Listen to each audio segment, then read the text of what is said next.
Aokigahara, une mer d'arbres dense et mystérieuse au pied du mont Fuji, connue sous un autre nom bien plus sombre, la forêt des suicides. J'ai le cœur qui bat là. Je pense que c'est pas des images que je peux vous montrer. Je vais récupérer la carte d'identité, je vais prendre les coordonnées du point satellite et je vais me diriger vers un commissariat. Ce matin, je suis revenu sur les lieux avec eux. Donc il y a la police scientifique.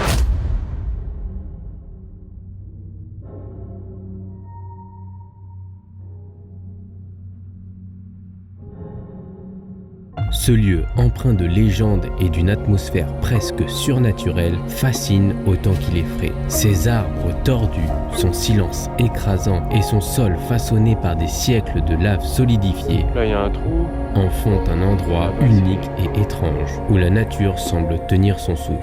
Mais derrière cette beauté sauvage se cache un passé lourd et énigmatique, un sanctuaire pour les âmes perdues et une source d'inspiration pour les récits les plus troublants. Aujourd'hui, je vous invite à plonger dans cette forêt hors du temps, à explorer ses secrets et son aura fascinante. Préparez-vous, car l'aventure dans l'ombre d'Aokigahara commence maintenant. Je m'appelle Axel, mon surnom sur les réseaux c'est Instinct Sauvage, et ma passion, partir à l'aventure. Aujourd'hui, je pourrais me définir comme un aventurier professionnel et un tour leader pour les agences de voyage. C'est d'ailleurs pour cette raison que j'étais au Japon. Je co-encadrais un circuit touristique d'une quinzaine de participants. Après un mois de visite et de restaurants, il était temps que je me trouve une aventure.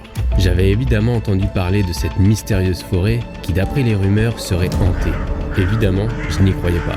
Mais moi, ce qui m'intéressait le plus, c'est qu'elle est réputée pour son terrain particulièrement accidenté et dangereux et situé au pied du mont Fuji. Alors après une réflexion très rapide autour d'un verre de saké, je me suis dit « Ok, je vais le faire. Je vais traverser la forêt la plus hantée du monde et atteindre le sommet du mont Fuji. » Mon esprit très rationnel était loin de se douter que toutes les légendes tirent leur part d'une vérité. C'est une des forêts les plus hantées du monde et aujourd'hui je vais tenter de la traverser. Je suis rentré confiant, j'en suis ressorti marqué. Pour mener à bien ce retour d'expérience très compliqué et délicat, je vais être épaulé par des experts dans leur domaine. C'est pas le domaine des êtres humains en fait. Et donc quand les êtres humains vont entrer dans la forêt, qui nous apporteront toutes les clés de compréhension. Bon du coup niveau topo, là je me trouve ici tout au sud de la forêt, il y a un parking, je vais m'enfoncer là nord comme ça pour aller au cœur de la forêt, puis après je vais pointer comme ça nord-est et c'est là, il y a un parking et c'est là qu'on se retrouvera à 11h. Si je suis pas là à 11h, t'inquiète pas tout de suite, laisse jusqu'à la soirée et si à la soirée, à la nuit tombée, je suis pas là, là il y a peut-être eu un problème. Salut les aventuriers, petit avertissement avant que la vidéo ne démarre. Alors sachez que cette vidéo peut faire peur. Moi-même, en revoyant ces images, j'ai eu des moments de stress. Cette vidéo, elle a vraiment été assez difficile à produire et j'ai aussi longtemps hésité avant de la publier. C'est aussi pour cette raison que j'ai été absent plusieurs mois de YouTube. Maintenant que j'ai découvert la vérité, cette vidéo évoque un sujet lourd, tabou et sensible. J'en appelle donc à votre bienveillance.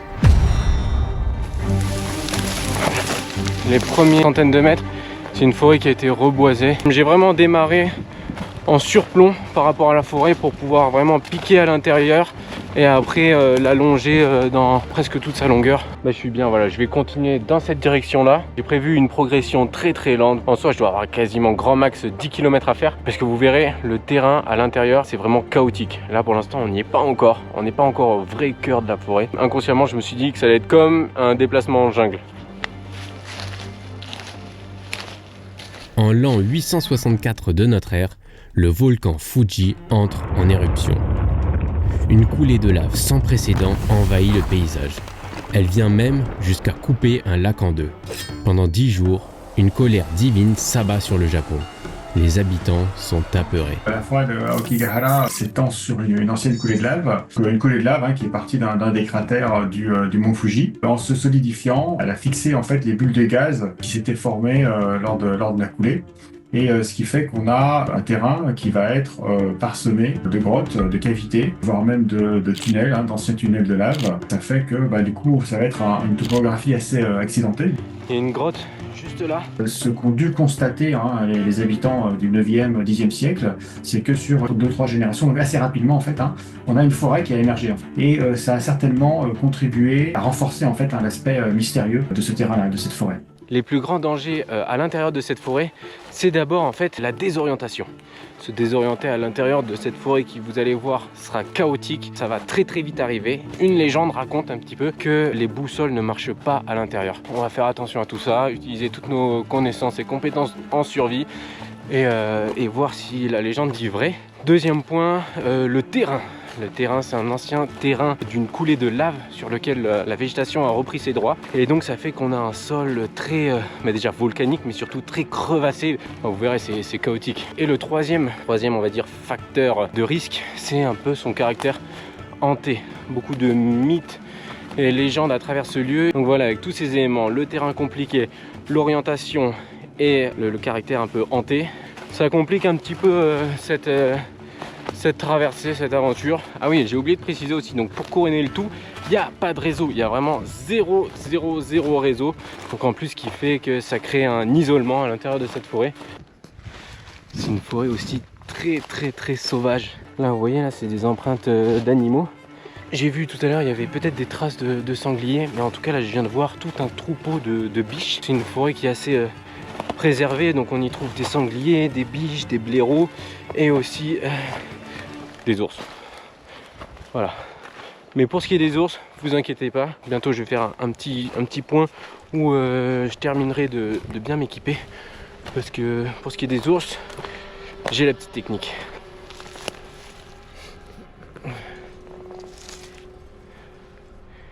Je viens de trouver des os. Enfin, un morceau d'un bassin, il m'a l'air assez fin, tout petit. Je pense que c'était plus une petite biche à mon avis. Ça devait être une petite biche. C'est quoi ça? Il est gros, hein. Vous voyez, c'est un cervidé, on voit bien avec les mâchoires. Je vais mettre tout de suite mon arme secrète anti-ours. Il y a énormément d'ours au Japon. Il faut savoir que le Japon, c'est à peu près 70% de la surface du Japon est inhabitable. Ça fait que c'est un pays vraiment très sauvage avec beaucoup de montagnes, beaucoup de forêts. Et donc il y a beaucoup d'ours et toujours aujourd'hui. Alors du coup, au fur et à mesure des siècles, les Japonais ont inscrit dans leur culture, justement pour faire peur aux ours, ils utilisent des cloches. Et donc sur beaucoup de monuments anciens, notamment quand on fait des pèlerinages dans la montagne. Mais surtout, ils installaient des cloches sur les chemins pour faire fuir les ours. Et donc je me suis également muni de cette fameuse petite cloche et une fois ça m'avait fait trop peur, là ça m'avait surpris. Je dormais dans la nature là au Japon, près d'un lac vers 4 h du matin. J'ai commencé à entendre ça alors qu'il y avait de la brume, tout ça, j'ai commencé à me faire flipper. Et en fait, je me suis souvenu de cette fameuse technique pour les ours. Et en effet, c'était un pêcheur qui est arrivé pour déjà s'installer. Keep out. Espérons que ça marche. J'en ai 2. Et moi, ce que je trouve ça dingue, c'est que les ours aussi ont assimilé ce bruit de la cloche de génération en génération à la présence de l'homme. Et du coup, ils savent que quand ils entendent ce bruit, c'est la présence d'un homme. Et donc, en théorie, ils sont censés fuir. Pour rappel, hein, l'homme, c'est vraiment le prédateur le plus dangereux. Même pas un prédateur, le destructeur, en fait, tout simplement, de la planète, malheureusement. Bon, l'ouest est toujours par là-bas. Moi, ma direction, là, c'est le nord. Je vais commencer à piquer nord. La nuit va très vite tomber. Bon, j'espère que ce bruit-là, il est efficace, parce qu'en tout cas, il est bien chiant. On commence à avoir ce terrain volcanique. C'est fou, il y a encore un crâne. C'est le deuxième. Donc j'ai bien fait de mettre mon petit grelot. Je vais peut-être mettre le deuxième grelot du coup. Crâne de biche à mon avis. Voilà, du coup j'emprunte un chemin tracé par les animaux. On rentre dans ces coulées de lave chaotiques. Là la progression sera beaucoup plus lente. C'est de là que peut-être la forêt tire toutes ces légendes, tous ces mythes. Avec un paysage assez bordélique.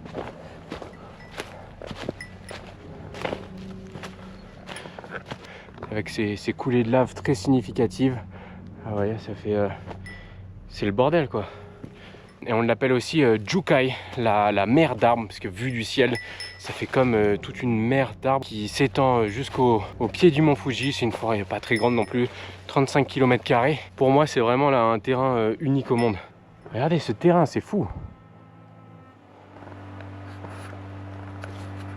La forêt de Aokigahara, on va l'appeler Jukai, hein, c'est la mer d'arbres. On n'appelle pas toutes les forêts de cette façon-là. Donc il y a un autre terme, hein, Mori ou Shinrin, hein, pour les forêts.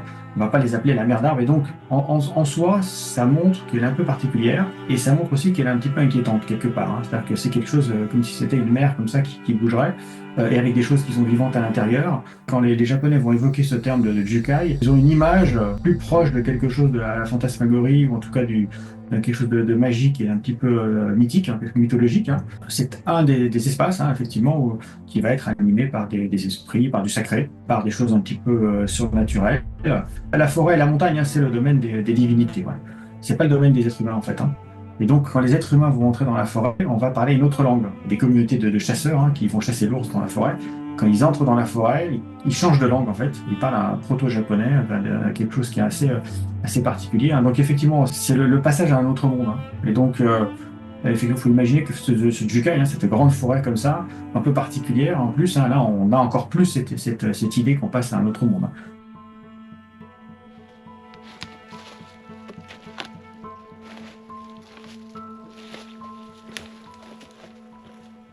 Donc là, la progression est devenue beaucoup plus lente, même très lente. Ce bruit commence à vraiment me saouler. On a un risque supplémentaire. Vous voyez, il y a plein de petites crevasses. Et donc une cheville, elle peut vite partir. Et là, ça peut devenir très compliqué. Regardez les arbres, ils tiennent vraiment sur rien du tout. Toutes les racines, elles sont apparentes. Ah ouais, là, ça va être chaud. Bah, j'ai bien fait de prévoir large, très large. Comme ça me laisse du temps.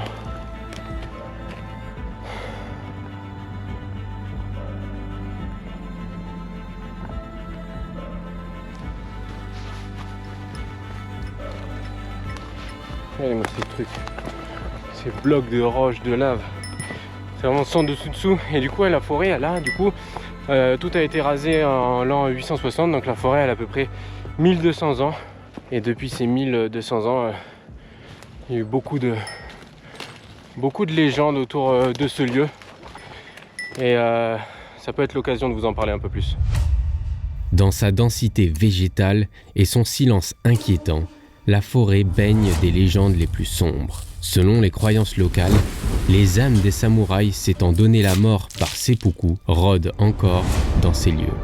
La forêt serait aussi hantée par des yurei, des esprits tourmentés, incapables de trouver le repos et qui peuvent apparaître aux personnes touchées par le sort. Une ancienne pratique, l'obatsute, raconte que les vieillards y étaient abandonnés pour mourir, ce qui aurait imprégné la forêt d'une énergie maudite. Le fait d'avoir des forêts qui sont difficilement pénétrables, on a des pratiques hein, dans certaines régions du Japon où on va alors, parfois mourir en forêt. Hein. Lorsqu'on a atteint un certain âge, on va aller dans la forêt ou dans la montagne pour se laisser mourir en quelque sorte. Ça a pu être aussi également un lieu d'infanticide. Hein. La méthode de régulation des naissances au Japon jusqu'aux années 50, c'est l'infanticide. Hein. Et on n'est pas dans une société judéo-chrétienne, hein, donc la question se pose assez peu hein, d'un point de vue moral. Hein. Et les populations en fait régulent la surpopulation ou les naissances par les infanticides. Et en fait, les infanticides, on va plutôt avoir tendance à mettre les nouveau-nés assez loin et plutôt du coup dans les forêts et encore plus dans des forêts qui sont difficiles d'accès. Putain, j'ai le cœur qui bat là. C'est bizarre. Pourquoi il y a ça? Je suis tombé sur une scène assez bizarre. Regardez. Là, il y a un campement. Là, il y a une branche, une corde, un sac à dos en haut.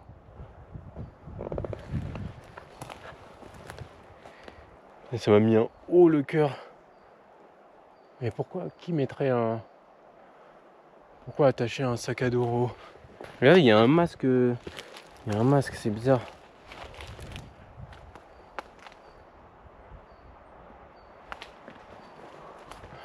Bon, clairement, c'est assez technique.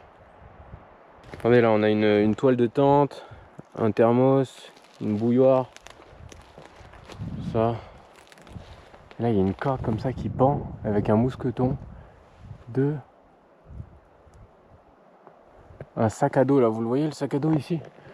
Ah, ça m'a fait peur au début, j'ai cru que c'était une masse sombre comme ça m'a tout de suite fait penser à un corps en fait. L'intérêt en situation on va dire de survie ou dans la nature de mettre son sac à dos en l'air comme ça, c'est pour pas que les ours viennent le manger et du coup dormir un peu plus loin par rapport à son campement. Mais ici on est quand même dans une forêt un peu particulière.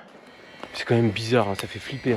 C'est quelque chose qui n'existe peut-être pas forcément de façon aussi marquée dans les autres pays.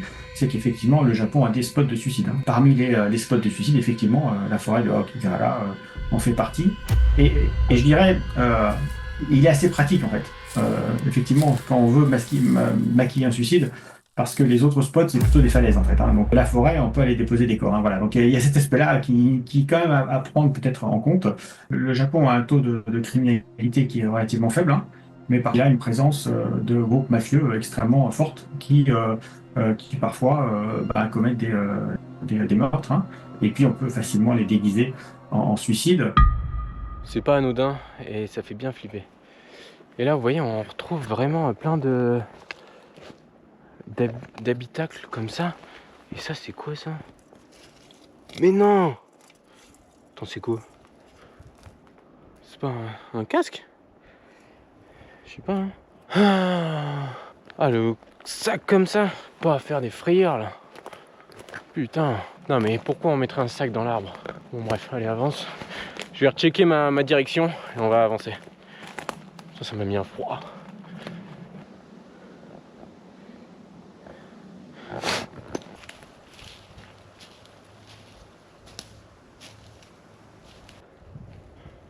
Ouais, c'était par là.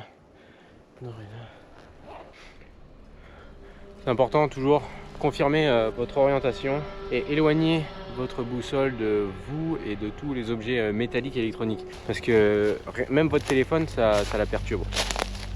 L'idée que cette forêt est un petit peu, va être, alors soit qu'il y a des fantômes, etc., qu'il y a des visions de fantômes, c'est quelque chose qui, en tout cas, n'est pas forcément considéré comme étant tout à fait farfelu et qui va être même cru par un certain nombre de personnes. Bon, là, on est sur effectivement une société assez différente de la société française. Pour bien comprendre le rapport de la société japonaise aux forêts, il faut reprendre l'Europe, en fait, avant le christianisme. C'est-à-dire que l'Europe pré-chrétienne. C'est-à-dire que imaginez bien que dans le monde celtique, ou même dans le monde romain, ou le monde grec, les forêts, elles ont quelque chose d'un peu particulier. On a des druides qui vont dans les forêts, on a des pratiques comme ça. Et donc, effectivement, une forêt dans laquelle il y a des gens qui meurent, ça peut renvoyer éventuellement qui ont souffert, en tout cas qui ont du ressentiment. La vision du fantôme au Japon, en général, c'est un mort qui a du ressentiment, qui a une jalousie en fait vis-à-vis des vivants et qui va venir les hanter pour cette raison-là.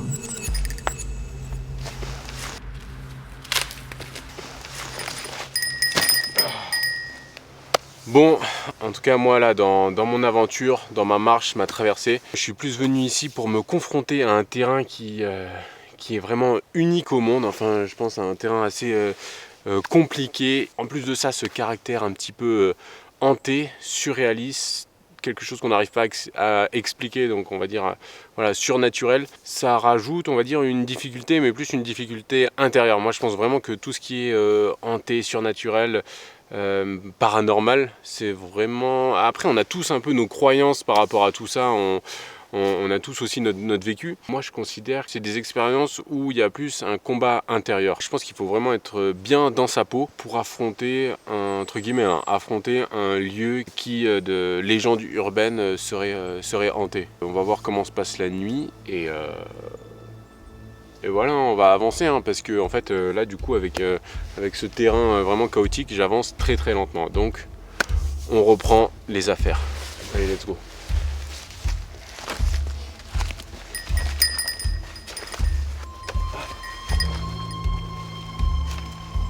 Je ne ressens pas d'oppression, pas d'esprit ou de menace extérieure. Mais la nuit est vite tombée et un nouveau monde s'ouvre. À travers ces formes sinistres, c'est mon imagination qui travaille. J'essaye donc de combattre ces pensées sombres qui cherchent à me faire peur. La forêt d'Aokigahara, c'est un peu comme la mystérieuse forêt de Brocéliande et la légende de Merlin. Sauf qu'ici, plus je vais avancer, plus je vais me rendre compte que les légendes d'Aokigahara sont bien plus proches du réel qu'on ne le pense. Il y a un sac à dos.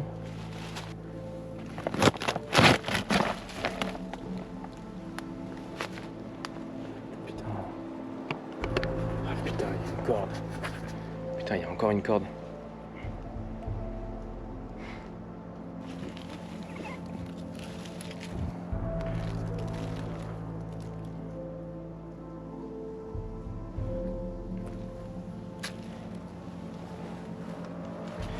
Bon voilà, c'est un peu des scènes comme ça qui sont disséminées un peu dans la forêt. Enfin des scènes, pour l'instant c'est la deuxième que je trouve, mais si je le trouve par hasard, c'est qu'à mon avis il doit y en avoir plein d'autres. C'est surprenant, c'est assez bizarre, enfin c'est une sensation assez bizarre, parce qu'on a tout de suite cette idée directe de suicide. Mais là il n'y a pas de preuve réelle, il n'y a pas de preuve concrète. Seulement un pressentiment désagréable et putain, c'est vraiment le bordel là ici. La nuit ça va être compliqué d'avancer, surtout le sac, enfin pas celui-là, l'autre, ça m'a assez surpris, ça m'a assez choqué, je m'y attendais pas. On est quand même dans la forêt qu'on surnomme aussi la forêt des suicides, donc faut être préparé à tout en fait. Voilà. J'entends du bruit là-bas.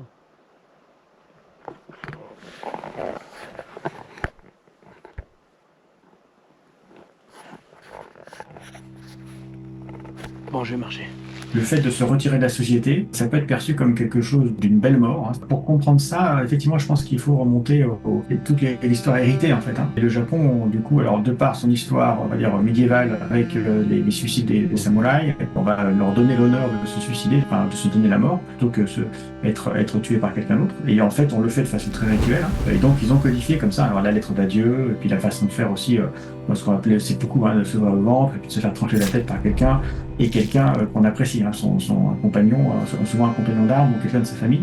Donc ça, c'est quelque chose qui est quand même assez différent de ce qu'on peut avoir en Europe à la même période. On a les infanticides, régulation des naissances par les infanticides, puis à la fin de la vie, régulation des populations par des personnes qui effectivement vont se laisser mourir. C'est quelque chose qui même encore aujourd'hui arrive. Et puis on a en plus ce qui s'est passé à la fin de la guerre du Pacifique, les troupes d'attaque spéciale, les troupes Kotai, ce qu'on appelle les kamikazes, qui alors, sont des morts volontaires, mais ils n'étaient pas tous très volontaires quand même, mais qui fait que, en tout cas, ils sont célébrés comme tels. Ils ne sont pas célébrés comme des gens qui auraient sacrifié leur vie pour rien. Ils sont plutôt valorisés. Ils ont joué à fond sur tous les codes qui étaient les codes des Bushi.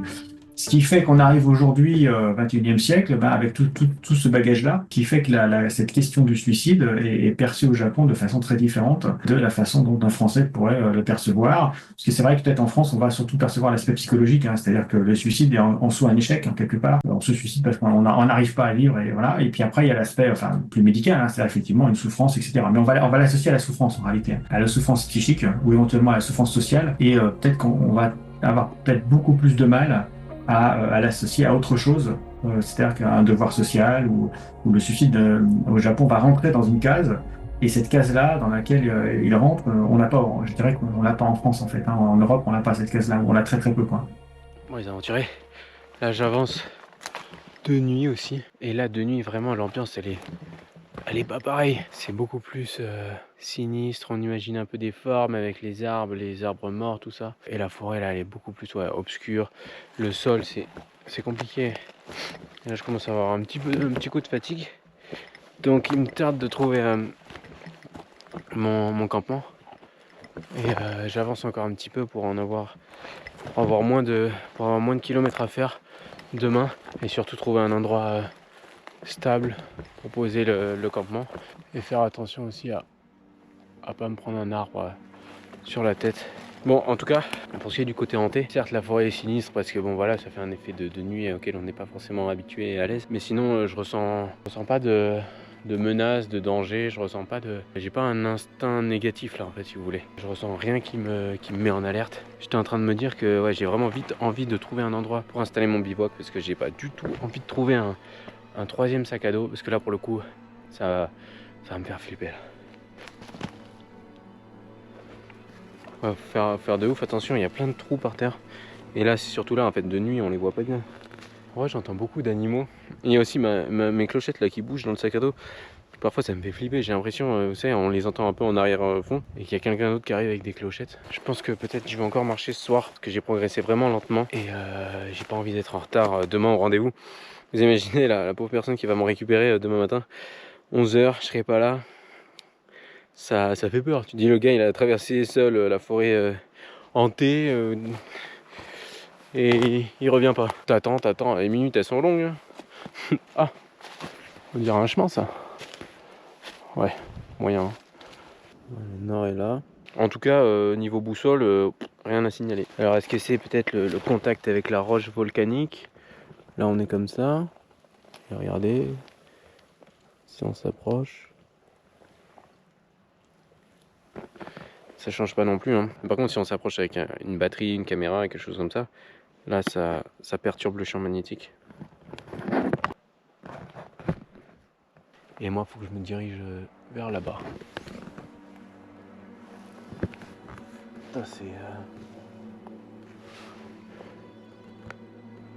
C'est une forêt de nuit, hein.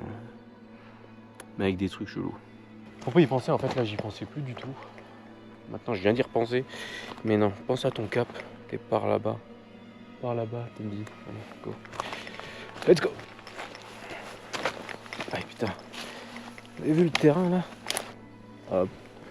Cet arbre, là, comme ça, qui est prêt à tomber. Il est sur un autre arbre mort, là. Il va falloir vraiment que je sois hyper vigilant quand je vais choisir le lieu de mon campement. Parce que je peux clairement mourir écrasé par un arbre.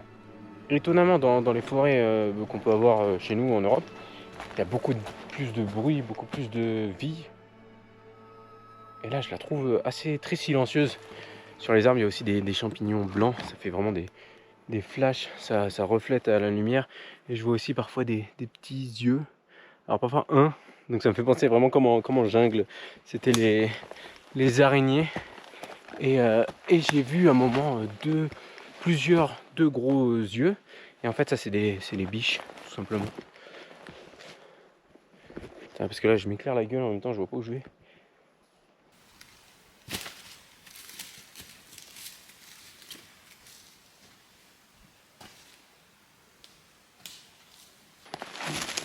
J'ai récupéré ça.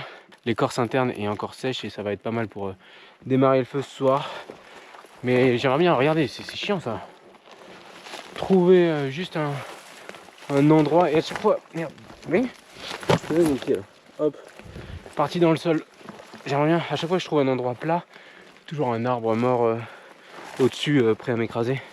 Donc c'est un peu frustrant, un peu pénible.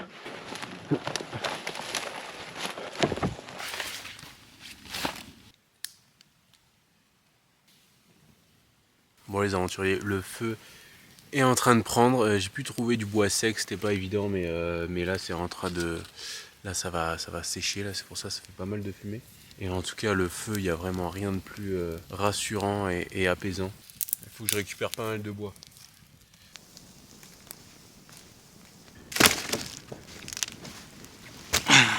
Les gars, si vous voulez faire un bon feu alors qu'il a beaucoup plu, le secret pour trouver du bois sec, c'est trouver un arbre mort, encore droit. Et là, ce sera du bon bois qui sera bien sec à l'intérieur.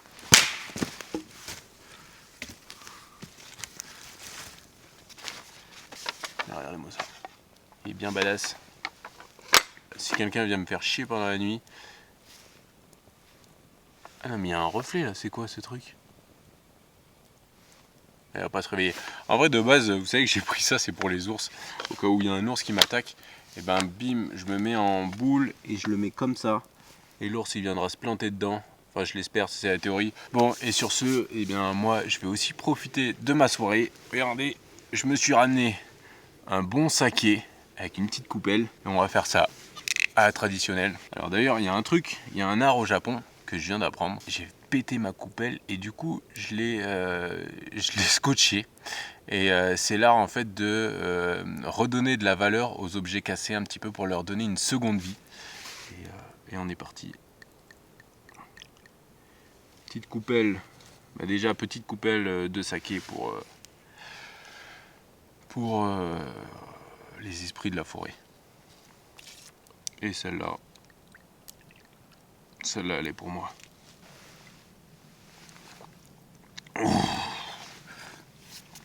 Putain, ça réveille. Ça réveille. Du bon saké, alcool traditionnel du Japon. Ici, bien sûr, à boire avec modération. Ici, le mont Fuji. Mont Fuji qui d'ailleurs est mon prochain objectif dans les prochains jours, ascension du mont Fuji. Donc, restez là pour observer tout ça. Oh, je vais m'en refaire une petite parce qu'il passe bien. Hein. Appuie un peu. Bon, allez, à table. Pour débuter un repas au Japon, il y a une formule. On met les baguettes comme ça et on fait itadakimasu. Bon, là je l'ai dit version animée, normalement c'est juste itadakimasu. Mais voilà, maintenant on peut casser les baguettes. Tac. Et là, il y a mon petit bol qui est prêt. Ces trucs là, c'est pas la meilleure alimentation. Il y a beaucoup de conservateurs, tout ça. Plein de conneries, mais en tout cas c'est bien pratique. Bon, moi je vous dis bonne app. Et peut-être que je rallumerai la caméra tout à l'heure dans la tente. Allez, ciao. Ok les aventuriers. Bon, je suis bien... Enfin, non, il y a une racine qui est sous moi là, c'est pas très agréable. Mais bon, c'est pas grave. J'étais un peu posé dehors, assis en tailleur, avec mon katana, tel un samouraï, à écouter le silence de la forêt. C'était assez perturbant. En plus, je commence à avoir froid parce que le sol, il est hyper humide.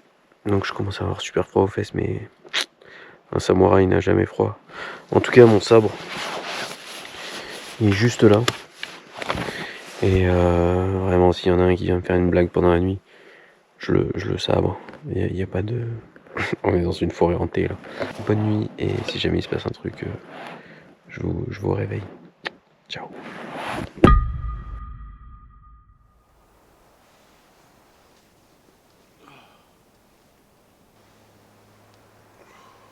Il est à peu près 8h du matin. Il a fait froid par contre, enfin là il fait toujours froid. J'ai vraiment passé une bonne nuit calme. D'ailleurs, j'ai constaté, ça arrive très très rarement, qu'en fait j'ai vraiment passé une très bonne nuit, très paisible. Bon, je me suis réveillé plusieurs fois, mais j'ai eu un bon sommeil. Et en fait ça c'est quelque chose qui m'arrive que quand je suis dans le désert. Où en fait typiquement, juste avant de dormir, je pense à quelque chose et après je rêve de cette chose-là. Vous voyez ce que je veux dire? Et ça, je sais que ça m'arrive que dans le désert. Et là, c'est le deuxième environnement dans lequel ça m'arrive. Donc pour moi, personnellement, c'est assez significatif. J'ai pas senti d'oppression, C'était très calme, très très calme. Bon, je vais rapidement prendre un petit déj et après, je trace là-bas. Donc là il me reste à peu près 2 km pour regagner mon point de rendez-vous, le parking. Et waouh, mais quand même, regardez, c'est magnifique. Tout à l'heure j'ai failli tomber dans un... En fait non, j'ai mis le pied dans un trou carrément. Mais c'est physique. Mais c'est bien. Mais sinon le paysage... Bah, c'est unique je pense. Moi j'en profite encore un peu et je me dirige vers la sortie. Là il y a des belles lumières, il fait beau. Vous imaginez en fait depuis le début mon GPS il m'oriente mal, et là en arrivant à la soi-disant sortie, je me rends compte qu'en fait je suis en plein milieu de la forêt et que l'aventure fait que commencer. Non mais au cas où, bon je sais que c'est pas le cas, mais au cas où, c'est pour ça j'ai quand même 2 jours de nourriture encore, 2 jours d'eau, et je me suis dit quand même, elle est censée être hantée cette forêt, on va prendre les choses à la légère. Et bon, pour l'instant on n'est pas encore sorti d'affaire.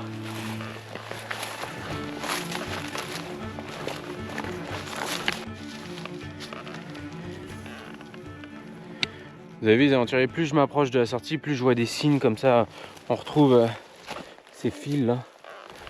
Mais bon, je suis pas là pour jouer les détectives. Encore une fois, j'ai un rendez-vous à honorer. Donc c'est parti.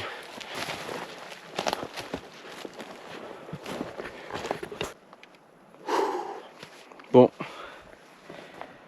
Bah là malheureusement Malheureusement, il n'y a pas de doute là. Je pense que c'est pas des images que je peux vous montrer. En tout cas, moi je vais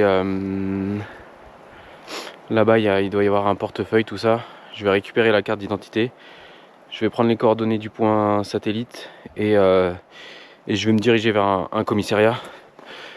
Parce que là, il y a la corde, il y a le crâne, il y a les chaussures, il y a tout. Donc je vais pas... Ouais, il y a tout.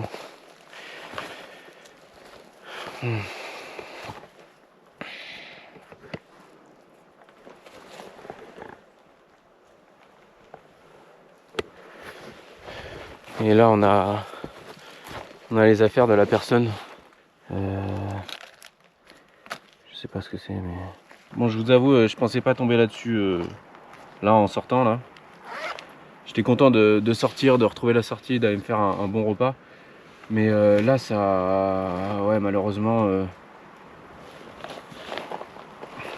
Bon, vu que je fais beaucoup d'exploration souterraine aussi, j'ai l'habitude de voir des squelettes. Donc là, là en face derrière moi, c'est que... Voilà, c'est un squelette. Ça... Je saurais pas le dater, mais c'est un squelette. Il y a plus un bout de peau, il y a plus un bout de chair, il y a rien.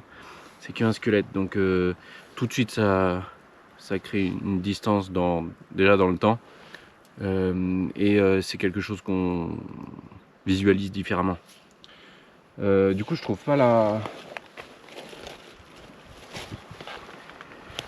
carte d'identité, mais je vais enregistrer le point satellite pour pouvoir le donner à la police. Et putain, c'est bizarre. Ah, j'ai le cœur qui bat, hein. Il y a encore les os, les tibias, fémurs là, qui sont autour des habits. Il y a la ceinture qui est autour du bassin. Je m'attendais pas à trouver ça, hein.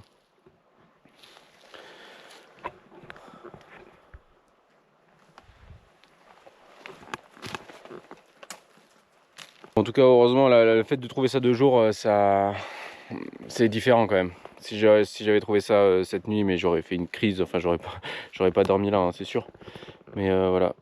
Je vais me diriger vers le parking, qui est pas loin, hein. C'est ça qui est fou, le parking est pas loin. J'ai gardé les points GPS et je vais aller à un commissariat pour déclarer la personne. Peut-être qu'il y a des gens qui recherchent encore cette personne. On a chacun aussi notre religion et moi pour ma part j'ai éteint la caméra, j'ai dit quelques mots, j'ai fait mon signe de croix et ça me permet de passer à autre chose. Allez, c'est parti. Malgré le passé lointain des samouraïs, la popularité de la forêt d'Aokigahara n'est pas pour autant éteinte. Fin du XXe siècle, le célèbre romancier japonais Seicho Matsumoto l'a décrit comme un lieu propice au suicide dans son polar Naminoto. Puis, l'écrivain Wataru Tsurumi met entre les mains des Japonais un manuel complet du suicide où tout est détaillé.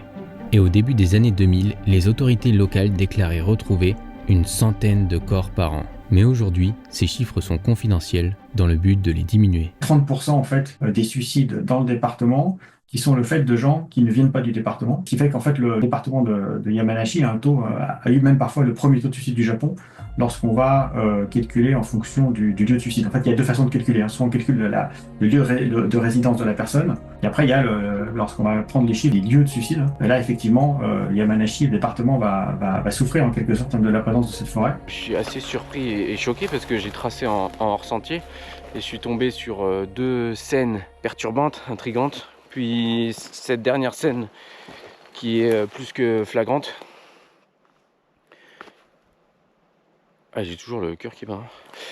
Et ça montre quand même qu'en fait tout ça c'est réel. C'est vraiment 100% réel. La forêt n'est pas hantée, mais elle reste un lieu de par son isolement, son caractère un peu hostile.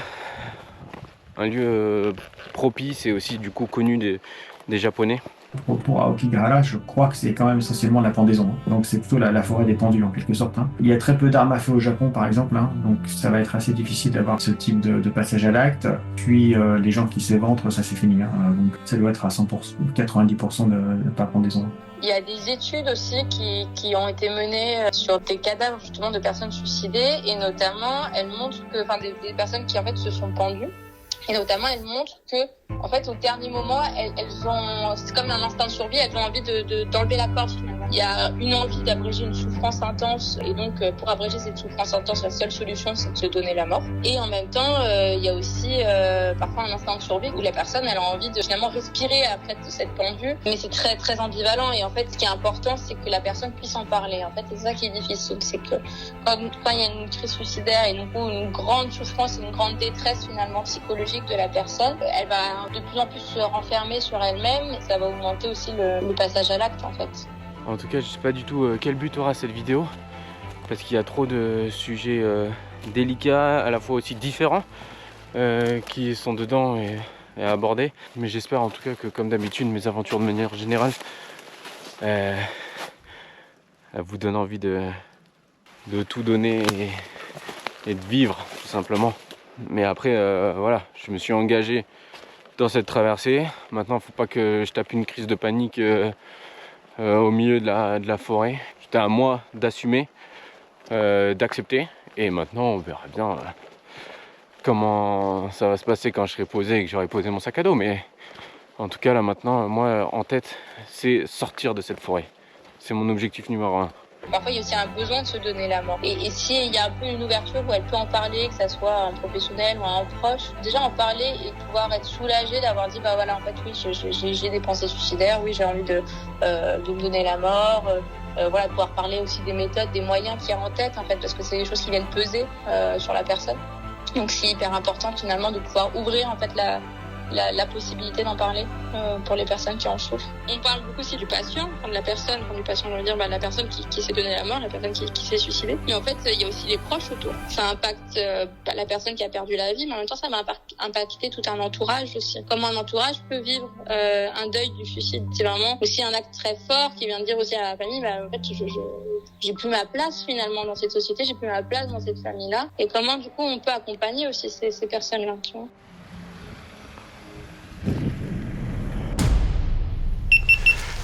Bon, du coup les aventuriers, là on est le lendemain pour vous raconter un peu comment s'est terminée toute cette histoire. Donc hier soir après... Je suis donc parti en informer directement la police au commissariat. Ce matin je suis revenu sur les lieux avec eux. C'était d'ailleurs toute une équipe, 6-7. Donc il y avait la police scientifique. Et donc je les ai guidés jusqu'à l'endroit où j'ai découvert cette scène de suicide. Au début j'étais assez stressé d'aller me présenter au commissariat et de dire surtout en japonais, ils n'arrivaient pas trop à comprendre. Au final ça s'est super bien passé. Bon, d'abord ils m'ont passé un petit interrogatoire. Je m'étais même d'ailleurs préparé à ce qu'ils me disent efface toutes tes vidéos, tout ça. Je l'avais déjà accepté parce que pour moi c'était vraiment beaucoup plus important d'identifier cette personne et de pouvoir transmettre l'information à la famille, aux proches qui peut-être attendent encore, et je peux imaginer que cette attente doit être insupportable. Pour ça je suis plutôt content que cette histoire puisse aboutir. Bien sûr j'aurai pas le fin mot de l'histoire. Bon voilà, cette forêt, comme je l'ai déjà dit encore, elle n'est pas hantée, mais elle est vraiment malheureusement le théâtre d'événements qui sont bien réels. Pas forcément au cœur de la forêt, mais c'est assez excentré des sentiers. C'est triste, mais c'est la réalité. En tout cas, si ça vous a choqué, vous avez besoin d'en parler, en tout cas c'est important de le faire.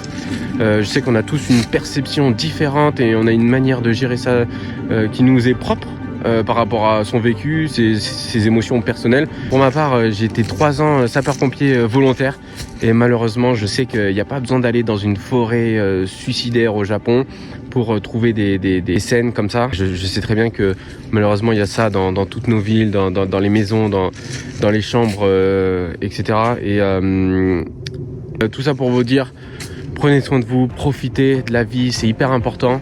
Et les problèmes, ils sont là pour être résolus. Donc prenez soin de vous, soyez fiers de vous et aimez-vous. Et salut les aventuriers, c'est ici, sur le début du pèlerinage historique du Mont Fuji, que démarre mon ascension. Allez, ikuzo!